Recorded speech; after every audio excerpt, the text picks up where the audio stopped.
Почитувани, добар ден. Го следите неделното интервју на Радио Слободна Европа. Наш денешен гостин е амбасадорот на мисијата ОПСЕ во Македонија, господинот Ралф Брент. Господине Брент, каков ќе биде легитимитетот на локалните избори со оглед на тоа што најголемиот дел од опозицијските партии ги бойкотираат? The boycott of the local elections by the main opposition party would for sure be a serious setback for the country and its democratic institutions. And no matter how the elections would be run, if such a boycott would take place, the choices of the voters would surely be limited and the competitiveness of the elections would be questioned. For us as institution, as OSCE, we are of course concerned for the effect of such a development on the situation of the country, on the ongoing reforms and the security situation. If this stalemate would continue, it could have long-term negative effects. And this is why we appeal to all the political leaders to resume the political dialogue and to do the utmost to overcome the situation for positive solutions. На национално ниво нема да има опозиција, речи си е слична ситуацијата и на локално ниво. Како тоа ќе влие врз демократските процеси во земјава и како на сите таа ситуација гледа меѓународната заедница? I cannot imagine a democracy without the majority of the opposition being active and being represented in the local parliament and in the national parliament. This would have also a negative effect and would affect the reputation of the country as a functioning democracy. This should be avoided, and again we say that the key politicians have a key responsibility in this. I think that these concerns that I just expressed are shared by the international community, and we encourage the leaders and we encourage dialogue to overcome this situation.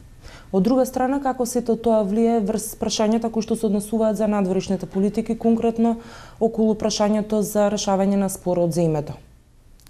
Well, of course, there is interlink between different political issues and I want to say that as far as the name issue is concerned, this is in the hand of other institutions. The OSCE is not directly involved. But it would help in the solution of the name issue if in the national field there would be a consensus. За каков политички капацитет на партиите станува збор кога и покрај апелите од меѓународната заедница тие не смогнаа сили за вистински диалог? I think and I have reasons to believe that the political actors that they are thinking about this, that they weigh the potential of this situation. But important is that they would not only think of short-term gains, that they would also see the long-term effects. And these long-term effects could produce a lose-lose situation for all the actors. And again, I want to say what it is very clear that if this stalemate is not overcome, it will compromise not only the country's strategic objectives, but also the trust of the citizens in the democratic institutions. And it could also have an effect on interest of potential investors in this country. Ќе може ли ваш коментар за внатрешниот демократски капацитет на политичките партии во Македонија со оглед на тоа што ОПСЕ со години веќе ги наблюдува состојбите во земјава?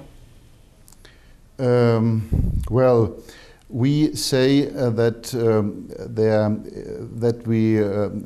the politicians and the responsible persons, that they must put the interests of the country first. They should consider compromise, which is the art of politics, is compromise to find possible solutions and not to think only of the own maximal position. And just in this situation, we hope that because the situation is critical, that the politicians show maturity and that they find a way out of this political crisis. Кои препораки од ОПСЕ не се вклучени во изборниот законник? Well, after the 2011 early parliamentary elections, the ODIHR, which is the institution in charge of election observations, they issued a report that would summarize what, from their point of view, what the issues to be addressed. They presented a series of recommendations. Main aspects of these recommendations were to ensure a separation between state and party functions, a thorough audit of the voters list, and some regulations, some provisions regarding the electoral legislation. And then, based on this, later there was asked a second opinion of the ODIHR and the Venice Commission in the context of amending these laws. And they presented again some recommendations, mostly relating to the out-of-country voting, to the campaign financing, to media, election administration, and election observation.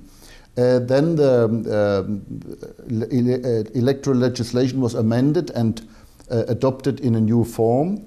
And now the task of the ODIHR, after the early elections, should they take place in these forms, they will compare what they saw with and will consider this aspect of what should be done in the legislation in future, maybe to bring further improvements.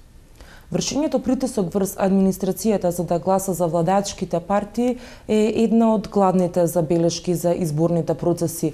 Кој е механизмот со кој што може да се сузбие ваквата појава? First is, of course, that citizens that feel pressure or intimidation should report this to the relevant authorities. Then these claims should be investigated, thoroughly investigated by the authorities, and if they are found as established, as they should be sanctioned, of course. And important is that the voter education, the campaigns we see now, that they focus very much on the secrecy of the voting, that the voters are made aware that they should vote secret, and also about the relevance of voter intimidation. And the citizens should be encouraged to insist on this right to vote secrecy, to vote in a secret manner, and also they should be encouraged to report attempts of intimidation to the authorities. Како ја оценувате состојбата на медиумите во земјава? Of course, freedom of media and expression is one of the cornerstones of a democracy. There cannot be democracy without media freedom. And it is always called the fourth pillar of the democracy, near the legislation, the judiciary and the executive. And this is why it's very relevant if now in the ranking of an important media watchdog, the country fell down so much. Yeah.